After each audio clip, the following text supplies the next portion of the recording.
دعا مسلمان میں عقیدہ توحید پختہ کرتی ہے، اور دعا اس دولت کا نام ہے جو صرف مومن کے پاس ہے، کافر کے پاس نہیں۔ نبی پاک علیہ السلام نے فرمایا الدعاء صلاح المومن، دعا مومن کا ہتھیار ہے، کافر کے پاس یہ ہتھیار نہیں ہے۔ مومن جب اپنے مالک کے حضور دعا مانگتا ہے نا، دنیا میں آپ کسی سے زیادہ مانگیں تو وہ ناراض ہو جاتا ہے، وہ کہتا ہے بھائی تو نے تو کام بنا لیا ہے، کل بھی دیا تھا، پرسوں بھی دیا تھا، روز روز تجھے کون دے؟ میرے نبی پاک علیہ السلام نے فرمایا جو اپنے رب سے زیادہ مانگتا ہے رب اس سے زیادہ راضی ہوتا ہے، زیادہ راضی ہوتا ہے۔ اب دعا مخصوص اوقات نہیں دعا کے، فرمایا اذا دعان، جب بھی دعا مانگو گے تمہارا رب تمہاری دعا کو، جب بھی دعا تو دعا کرتے رہنا چاہیے، ہر وقت دعا میں بندہ شامل رہے، اللہ کے ذکر میں شامل۔ یہ جو قرآن مجید نے کہا نا یا ایھا الذین آمنوا اذکروا اللہ ذکرا کثیرا، اے ایمان والو اپنے رب کا ذکر کثرت سے کرو، وسبحوہ بکرۃ واصیلا، اور صبح و شام اسی کی پاکی بیان کرو۔ تو اس سے مراد یہ نہیں ہے کہ تسبیح لے کے سارا دن مسجد میں بیٹھے رہو اور کام کوئی نہ کرو، بلکہ اس کا مطلب یہ ہے کہ روٹی شروع کرو تو اللہ کے نام سے، اختتام کرو تو اللہ کے نام، سو جاؤ تو رب کا نام لے کے، سویرے اٹھو تو اللہ کا نام لے کے، جب تمہیں کوئی چیز اچھی لگے تو ماشاءاللہ کہو، جب کوئی مصیبت آئے تو کہو انا للہ و انا الیہ راجعون۔ تو سارا دن اللہ کا ذکر جاری رہے گا۔ نبی پاک صلی اللہ علیہ وسلم نے مسلمان کو ایک دوسرے سے ملنے کا طریقہ بتایا۔ مصیبت آئے تو کیا کہنا ہے؟ صرف فوت کی پہ نہیں کہنا، اس کی وضاحت کر دو۔ کوئی بھی الذین اذا اصابتہم مصیبہ، جب بھی کوئی مصیبت آئے اللہ کے بندے کہتے ہیں ہم اللہ کی طرف سے آئے ہیں اور اللہ کی طرف ہی ہم نے لوٹ جانا۔ تو میرے عزیز ہر وقت اللہ کا ذکر جاری رہے گا، ہر وقت زبان پہ رب کریم کا۔ دیکھیں نا نبی پاک علیہ السلام نے ہمیں ملاقات کا طریقہ بتایا۔ ایک صحابی آئے تو انہوں نے آ کے کہا السلام علیکم، نبی پاک علیہ السلام نے فرمایا رب تعالیٰ نے اسے 10 نیکیاں عطا فرمائی ہیں۔ دوسرے آئے تو انہوں نے کہا السلام علیکم ورحمۃ اللہ، تو محبوب فرمانے لگے، امام بہقی نے اس کو لکھا ہے، محبوب فرمانے لگے رب کریم نے اسے 20 نیکیاں عطا فرمائی۔ ایک اور آئے، عرض کیا السلام علیکم ورحمۃ اللہ وبرکاتہ، محبوب فرمانے لگے اللہ نے اسے 30 نیکیاں عطا فرمائی۔ اچھا اس کا مطلب کیا ہے؟ السلام علیکم، تم پر سلامتی ہو، سادہ ترجمہ یہ ہے کہ تم سلامت رہو، تم سلامت رہو، ورحمۃ اللہ وبرکاتہ، تم پر اللہ کی رحمت بھی ہو اور اس کی برکتیں بھی ہو۔ وہ کیا کہتا ہے؟ وہ کہتا ہے وعلیکم السلام، تم پر بھی سلامتی ہو، ورحمۃ اللہ وبرکاتہ، اللہ کی رحمت ہو اور اس کی۔ یہ جو مسنون دعائیں ہیں نا جو حضور نے ہمیں دعائیں سکھائیں ہر موقع پہ، ان کا کمال دیکھیے۔ اب ایک مسلمان نے آتے کہا السلام علیکم، اس کا مطلب کیا ہے؟ تم پر۔ اب وہ جھگڑا کرے گا اسے مارے گا، اس کا مال چھینے گا؟ اس نے تو آتے ہی کہا ہے تم پر سلامتی ہو۔ تو جو سلامتی کی دعا دینے والے ہیں وہ جیب تھوڑی کاٹیں گے، وہ غبن تھوڑی کریں گے، ڈاکہ تھوڑا ڈالیں گے۔ اسلام نے لفظ ہی وہ سکھایا ہے کہ فرمایا جب تم نے ملنا ہے تو تم نے دعائیں کرنی ہیں ایک دوسرے کے لیے۔ اب ہمارے ہاں نئے نئے لفظ آ گئے، ٹیلی فون اٹھایا تو کہا ہیلو، اس کا کیا ترجمہ ہے؟ کون ہے، اس کا کیا ترجمہ ہے؟ جی جناب، اس کا کیا مطلب؟ ہم نے دیکھا بڑے بڑے سمجھدار لوگ السلام علیکم کی بجائے کہتے ہیں کیا حال ہے۔ بھئی کیا عجیب بات ہے، بھئی کیا حال ہے کا کیا مطلب ہوا؟ وہ بعد میں کرنے کی بات ہے۔ اور کچھ تھوڑا سا جو ادیب ہیں، جو بیچارے حروف کے پیچ و تاب میں رہتے ہیں، وہ کہتے ہیں آداب عرض ہے۔ وہ کیا ہوتا ہے جی؟ اسلام نے دعا سکھائی ہے السلام علیکم، یہ کتنی خوبصورت دعا ہے۔ جب آپ گھر کے اندر داخل ہوئے تو آپ نے دعا دی السلام علیکم، یہ دعا دی آپ۔ ایک صحابی حاضر خدمت ہوئے، عرض کی یا رسول اللہ صلی اللہ علیہ وسلم میرے گھر میں غربت رہتی ہے، کیا کروں؟ نبی پاک علیہ السلام نے فرمایا جب بھی گھر جایا کرنا گھر والوں سے سلام لیا کر، گھر والوں سے کیا کہا کر؟ السلام علیکم، جب بھی گھر جائے۔ یعنی گھر آیا، اب گھر والوں نے بتایا کہ ماچس کی ڈبیا تو لے آؤ۔ اب یہ دکان کونے پہ تھی گھر والے پہ، وہاں سے ماچس کی ڈبیا لے کے واپس گیا تو کہنے لگا السلام علیکم. پھر گھر والوں نے کہا ہو بتانا یاد ہی نہیں رہا، چینی بھی ختم ہو گئی ہے. تو یہ پھر گیا چینی لینے، لوٹ کے آیا تو کیا کہا؟ جب اللہ چاہتا ہے تو کہے، جب اللہ کے رسول چاہتے ہیں تو کہے. اس کا ترجمہ یہ ہے کہ تو کہہ، تو سلام لے.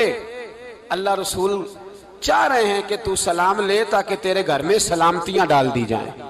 تو فرمایا سلام لینی ہے تو نے، اور ساتھ تو نے اس طرح کرنا ہے کہ 3 دفعہ سورۃ اخلاص کو پڑھنا ہے. امام قرطبی نے اس کو لکھا ہے. اس نے کہا حضور غربت بڑی ہے.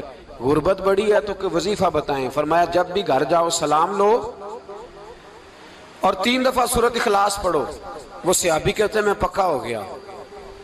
اب وہ کچھ دنوں کے بعد، کچھ عرصے کے بعد، کچھ مہینوں کے بعد واپس آئے تو صحابہ کرام علیہم رضوان فرماتے ہیں ہماری خواہش تھی کہ یہ کچھ بیان کرے، اب بتائے جو وظیفہ لے کے گیا تھا اس کا رزلٹ کیا نکلا. کہتے اس نے بڑی حیرت انگیز بات کی، حیرت انگیز عجیب انداز میں. کچھ لوگوں کا دل ہوتا ہے نا کہ مجھے ملے میرے پڑوسی کو نہ ملے، اور کچھ کا دل ہوتا ہے یار مجھے بھی ملا ہے اور الحمدللہ میرے پڑوسی کو ملا ہے. تو صحابی جب حاضر ہوئے تو صحابہ کہتے ہیں ہمیں تجسس تھا کہ یہ کچھ بتائیں. تو حضور نے فرمایا کیا حال ہے تیرا؟ کہا یا رسول اللہ کمال ہی ہو گئی ہے حضور، میں جب بھی گھر جاتا ہوں سلام لیتا ہوں اور 3 دفعہ سورۃ اخلاص پڑھتا ہوں. میں تو امیر ہو ہی گیا ہوں، میرے تو ہمسائے بھی امیر ہو گئے. کتنا پیارا ہے یہ جملہ، کتنا حسن ہے. اتنا اچھا لفظ کسی اور کے پاس ہے ہی نہیں جو الفاظ ہمیں ہمارے رسول نے عطا فرمایا. اس کو اپنائیے، اس کو اپنائیے. یہ الگ بات ہے کہ لوگ مطلب کے لیے سلوٹ کر لیتے ہیں بڑا سارا، لیکن مطلب کے لیے نہیں. جس کو جانے اس سے بھی سلام لیں، جس مسلمان کو نہیں جانتے اس سے بھی. تو نبی پاک نے ہمیں مسنون دعائیں سکھائیں. رات کو جب سونے لگیں اللہ کے رسول صلی اللہ علیہ وسلم نے ہمیں دعا سکھائی. حضور نے فرمایا جب سونے لگو تو مسلم شریف میں فرمایا تم نے یہ دعا پڑھنی، اللہم باسمک اموت و احیا. تم نے کہنا اے اللہ میں تیرے نام پر مرتا ہوں اور تیرے نام پر جیتا ہوں. نبی پاک صلی اللہ علیہ وسلم نے ایک حدیث میں فرمایا کہ یہ جو نیند ہے نا یہ موت کی چھوٹی بہن ہے، یہ موت کا ایک حصہ ہے. جس طرح انسان سو جائے تو کوئی خبر نہیں ہوتی کیا ہو رہا ہے، بالکل وہ اٹھا ہے تو اس نے کہا ہو یہ کیا ہوا. سو جاتا ہے نا آدمی، اسے خبر نہیں ہوتی. اوہو میں نے تو 11 بجے اٹھنا تھا، یہ تو 3 بج گئے. اب اسے خبر نہ رہی. سوتے ہوئے لوگ چوری کر لیتے ہیں. بلکہ اس طرح بھی ہوتا ہے کہ آدمی نے گکھڑ اترنا تھا، وہ پنڈی سے آ رہا تھا لیکن وہ سویا ہوا تھا. آنکھ تب کھلی جب کاموں کی آ گیا تھا. اب اس کا اس پر زور. تو فرمایا کیا پتا اب تو کھل گئی کاموں کی، جا کے لاہور جا کے کسی جگہ پہنچ کے. تو یہ بھی ممکن ہے کہ کھلے ہی نہ، نیند ہی موت کا سبب بن جائے. تو کہہ کے سو کہ یا اللہ تیرے نام پہ سو رہا ہوں. اللہ کس نام پہ سو رہا ہوں؟ یار اگر ہم ان دعاؤں کا حسن سمجھے مت اللہم باسمک اموت و احیا، یا اللہ میں تیرے نام پہ سوتا ہوں اور تیرے نام پر اٹھتا ہوں. گویا کہہ رہا یا اللہ میری نیند بھی تیرے فضل سے ہی ہے، اور اگر آنکھ کھل جائے تو وہ بھی تیرے فضل سے ہی ہے. کتنا اعلیٰ نبی پاک علیہ السلام نے انداز سکھایا. اور پھر بخاری شریف میں حدیث موجود ہے، فرمایا جب اٹھو تو کہو الحمدللہ الذی احیانا بعد ما اماتنا والیہ النشور. فرمایا جب تم سو کے اٹھو تو پھر کہو اے اللہ ساری تعریفیں تیرے لیے، تمام تعریفیں جس نے ہمیں موت کے بعد حیات دی. موت کے بعد فرمایا احیانا بعد ما اماتنا، ہمیں مرنے کے بعد گویا اللہ کا شکر ادا کر کے آنکھ کھل گئی. دیکھیں کس طرح اسلام مسلمان کو اللہ کے ساتھ جوڑتا ہے. فرمایا شکر کر، آنکھ کھل گئی. کہ یا اللہ تیرا شکر ہے تو نے موت کے بعد ہمیں دوبارہ حیات عطا فرمائی، یہ شکر ادا کرو. گویا تم یہ نہ کہنا کہ میں اٹھ گیا ہوں تو میرا کمال ہے، یہ نہ سمجھنا میں اٹھ گیا ہوں تو میں بڑا پابند ہوں. جب میں ارادہ کر لوں کہ میں نے 11 بجے اٹھنا ہے تو پھر میں اٹھ جاتا ہوں. یہ نہ کہنا کہ یہ الارم بڑا اچھا ہے، یہ مجھے اٹھا لیتا ہے. ذہن کے اندر خیال کر کہ نیند تو موت کی طرح تھی، یہ جو میں اٹھ گیا ہوں تو اپنے رب کے فضل سے اٹھا ہوں. جو میں اٹھ گیا ہوں، جو ابھی اٹھے ہیں وہ تو بول دینا کم از کم کہ میں اپنے رب کے فضل سے اٹھ گیا. تو دعا سکھائی. پھر دیکھیے نبی پاک صلی اللہ علیہ وسلم نے فرمایا جب تم بیت الخلاء میں جاتے ہو نا، واش روم میں جاتے ہو، تو گندی چیزیں ہوتی ہیں وہاں، شیطان ہوتے ہیں، جنات ہوتے ہیں، یہ گندگی پہ ہوتے ہیں۔ جب تم واش روم جاؤ، بیت الخلاء جائے، تب بھی دعا مانگو۔ کیا دعا مانگو؟ وہ دعا بھی نبی پاک صلی اللہ علیہ وسلم نے ہمیں تعلیم فرمائی اور بخاری میں ہے، کہا پڑھا کرو اللہم انی اعوذ بک من الخبث والخبائث۔ کہو اے اللہ، ناپاک چیزوں سے میں تیری پناہ مانگتا ہوں، وہ نر ہوں یا مادہ ہوں۔ اللہ میں تیری پناہ مانگتا ہوں۔ واش روم کے اندر بہت ساری بری چیزیں ہوتی ہیں، جوان میری بات پر توجہ فرمائیں، وہاں بہت ساری گندی چیزیں ہوتی ہیں۔ انسان کئی دفعہ واش روم میں جاتا ہے، اسے وسوسے زیادہ آتے ہیں، یہ نوٹ کریں میری بات کو۔ اصل میں نا ہم بات ڈھونڈ رہے ہیں علاج اپنی بیماریوں کا، حالانکہ علاج تو سارا مدینے والے رسول کے پاس موجود ہے، محبوب کے پاس ساری دوائیاں ہیں۔ تو نبی پاک علیہ السلام دیکھیں نا، انسان واش روم میں جاتا ہے، اسے وسوسے آتے، برے خیالات آتے، وہ گناہ کی طرف کئی دفعہ مائل ہوتا ہے، تو کہا تو دعا پڑھ کے جا، اللہم انی اعوذ بکا، یا اللہ میں تیری پناہ مانگتا ہوں، من الخبث والخبائث، ہر خبیث اور بری چیز سے میں تیری پناہ مانگتا ہوں، وہ نر ہو یا یار کتنا عظیم دین ہے، کتنا عظیم میرے مصطفیٰ کریم کا وہ والا دین ہے۔ اصل میں اللہ کرے بی اے پاس بچے کو بیت الخلاء کی دعا بھی یاد ہو جائے، ایسے یاد ہو جائے، اور اس کے ماں باپ سمجھ لیں کہ جوان ہو گیا ہے، تو اب ہو سکتا ہے اس کی طرف شیطان حملہ زیادہ کرے، اسے خراب کرنے کی کوشش کرے، تو لہٰذا اسے دعا سکھائی جائے تاکہ اس کو پہلے سے پتا ہو کہ میں نے اس بے ایمان سے بچنا کس طرح سے۔ اب آپ دیکھیے نبی پاک علیہ السلام نے ہمیں دعا سکھائی، مصنف ابن ابی شیبہ میں۔ کون سی دعا؟ واش روم سے نکلنے کی۔ اللہ اکبر، بڑی زبردست دعا ہے، بڑی زبردست۔ آپ یقین کریں اس ایک ایک دعا پر ایک ایک پورا بیان ہو سکتا ہے، ایک ایک۔ یہ اس لیے نہیں میں کہہ رہا کہ میں کوئی عالم فاضل آدمی ہوں، آپ کہیں گے کہ بتا رہے ہیں میں بڑا پڑھا لکھا ہوں، صرف یہ عرض کر رہا ہوں کہ اس کے فوائد پر، ثمرات پر جو اللہ تبارک و تعالی امت کو دیتا ہے، ان دعاؤں کی جو فضیلت حدیثوں میں آئی، اور پھر جو اس کے فوائد ہے، اگر اس پر بات کروں تو ایک دعا تقاضا کرتی ہے کہ اس پر پورا ایک لیکچر ہونا چاہیے۔ دیکھیے آپ واش روم سے نکلے، دعا کیا ہے؟ دعا کے لفظ کے الحمدللہ الذی، ایک حدیث میں لفظ ہے غفرانک، غفرانک، اے اللہ میں تجھ سے بخشش چاہتا ہوں۔ اور جو مشہور اور معروف ہے مصنف ابن ابی شیبہ کی روایت، فرمایا الحمدللہ الذی اذھب عنی العذاب وعافانی، فرمایا اے اللہ تیرا شکر ہے۔ واش روم سے نکلا ہے تو کہہ رہا ہے یا اللہ تیرا شکر ہے، تو نے مجھ سے اذیت دور کی، وعافانی، اور تو نے مجھے عافیت عطا کر دی، اذیت دور کر دی اور عافیت۔ بولیے، واش روم سے نکلا ہے تو کیا کہتا ہے؟ یا اللہ تیرا شکر ہے، تو نے مجھ سے اذیت دور کر دی اور مجھے عافیت۔ ڈاکٹر حکیم ہومیوپیتھک ایک چیز پر متفق کم ہوتے ہیں، پتہ ہے نا آپ کو، لیکن اس بات پر سب کا اتفاق ہے کہ اگر کسی کو قبض ہو جائے نا تو شاید 70 یا 72 بیماریاں لگ جاتی ہیں اس کو۔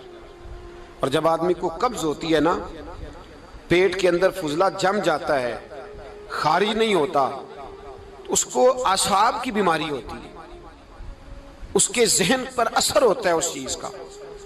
آپ یہ مت سمجھیں کہ کھانا کھانا یہ ایک کمال ہے، اللہ نے یہ بھی نعمت بنائی ہے کہ کھانا جب خارج ہوتا ہے تو وہ بھی اللہ کا بہت بڑا احسان ہے۔ تو فرمایا تو سمجھا ہی نہیں، اگر تجھے قبض ہو جاتی، تیرے پیٹ کے اندر وہ چیز جم جاتی، تیرے لیے کتنی تکلیف کا باعث تھی۔ ان لوگوں سے پوچھئے جو اس کے بیمار ہیں، اس کے مریض ہیں، وہ کتنی تکلیف میں رہتے ہیں، سر میں درد ہوتا ہے، سر چکراتے ہیں۔ ایک بہت بڑا روڈ ایکسیڈنٹ ہوا تو ڈرائیور سے لوگوں نے پوچھا کہ مسئلہ کیا ہے، تو کہنے لگا میں قبض کا مریض ہوں، تو میں کھانا کھا لیتا ہوں تو میرے ذہن پر وہ اس قدر زیادہ گیس کا غلبہ ہوتا ہے کہ میں سخت تکلیف میں ہوں۔ نبی پاک علیہ السلام نے ہمیں سمجھایا اور بتایا کہ سمجھ لو یارو، کھانا کھانے کی نعمت تو اللہ نے تمہیں عطا فرمائی ہے، لیکن کھانا کھانے کے بعد اس کا اخراج بھی اللہ کی بہت بڑی نعمت ہے، تو اللہ کا شکر ادا کرو۔ پھر جب آپ گھر سے نکلیں گے تو بھی اس کی دعا ارشاد فرمائی، بسم اللہ توکلت علی اللہ، اللہ کے نام سے گھر سے نکلتا ہوں اور میں نے بھروسہ بھی اللہ کے نام پہ کیا۔ جب گھر سے نکلیں تو کس کے نام پہ بھروسہ کریں؟ بولیے حضرت رابعہ بصریہ رحمت اللہ علیہا، آپ تشریف لے گئیں حج کرنے، جس دن واپس آئیں اپنا اونٹ کہہ گئیں جاتی دفعہ، کہنے لگی اللہ میں تیرے حوالے کر کے جا رہی ہوں اور بسم اللہ توکلت علی اللہ، بھروسہ بھی تیری ذات پہ ہے۔ جس دن واپس آئی نا اسی دن کسی نے بتایا کہ اماں آج ہی تیرا اونٹ مر گیا ہے، تو اونٹ کے سرانے کھڑی ہو کے کہنے لگی مولا میں تو تیرے نام پہ تیرے پہ بھروسہ کر کے گئی تھی، تیرے حوالے، میں تو تیرے گھر گئی تھی۔ تو لوگ کہتے ہیں اماں کے منہ سے لفظ نکلے تو اونٹ زندہ ہو کے کھڑا ہو گیا، کھڑا ہو گیا وہ۔ تو اماں کہنے لگی نہیں تمہیں ہی غلطی لگی ہے، مرا ہی نہیں تھا، پہلے سے ہی موجود تھا، گویا اپنی کرامت بھی نہیں ظاہر ہونے دی۔ تو بھائی گھر سے نکلیں تو کس لفظ پر کہ یا اللہ میں تیرے بھروسے پہ نکل رہا ہوں، میں اس کے دو فائدے ہوں گے، ایک تو آپ اللہ کی امان میں جا رہے ہیں، اللہ کی امان میں آ رہے ہیں، اور دوسرا جس گھر کو آپ چھوڑ کے جا رہے ہیں اسے بھی اللہ کی امان میں دے کے جا رہے ہیں۔ تو کتنا لذت والی دعا ہے جو نبی کریم علیہ السلام نے ہمیں سکھائی۔ اب ذرا حدیث سنیں خوش ہو کے، دیکھیں حضور نے دعا سکھائی، فرمایا جب دیکھ لو نا کسی کو ہنستا ہوا، کیا کرتا ہوا؟ ماشاءاللہ آپ تو ہنسنے لگے۔ جب کسی کو ہنستا ہوا دیکھو تو کہا کرو اضحک اللہ سنک، یہ دعا یہ بخاری ہے، فرمایا دعا مانگا کرو جب کسی مومن کو ہنستے ہوئے دیکھو تو دعا مانگو اضحک اللہ سنک، اللہ تجھے ہنستا ہی رکھے، اللہ تجھے، بولیے جل نہ جایا کرو کہ میں پریشان ہوں تو یہ ہنس کیوں رہا ہے، جھلا نہ کرو، بلکہ کیا کہا کرو اللہ تجھے ہنستا رکھے، اللہ تجھے۔ نبی پاک صلی اللہ تعالیٰ علیہ وآلہ وسلم نے فرمایا، ترمذی میں حضرت اسامہ بن زید رضی اللہ تعالیٰ عنہ سے حدیث مروی ہے، حضور نے فرمایا جس نے کسی کے ساتھ احسان کیا اور جس پر احسان کیا، اگر اس نے یہ دعا پڑھ دی نا جزاک اللہ خیرہ، تو فرمایا اس نے اللہ کی بھی پوری حمد کر دی اور محسن کا صحیح شکریہ بھی ادا کر دیا۔ کیا کہنا ہے؟ جزاک اللہ، اللہ تجھے بہترین جزا عطا کرے۔ اس کا ترجمہ کیا ہے؟ اللہ تجھے بہترین، کیونکہ حضور فرماتے ہیں من لم یشکر الناس ولم یشکر اللہ، جس نے بندوں کا شکریہ ادا نہیں کیا اس نے اللہ کا بھی شکریہ ادا نہیں کرنا۔ تو کیا کہنا چاہیے؟ جزاک اللہ خیرہ۔ اور اگر اماں کہتی ہو بچوں کو انگریزی سکھانی ہے تو کیا کہنا ہے پھر؟ شکریہ ادا کرنے میں کیا کہنا ہے؟ Thanks, thank you. وہ خدا کے اس کا ثواب کتنا ہے؟ بولے انگریزی ایک زبان ہے، اس کو زبان ہی رہنے دیں۔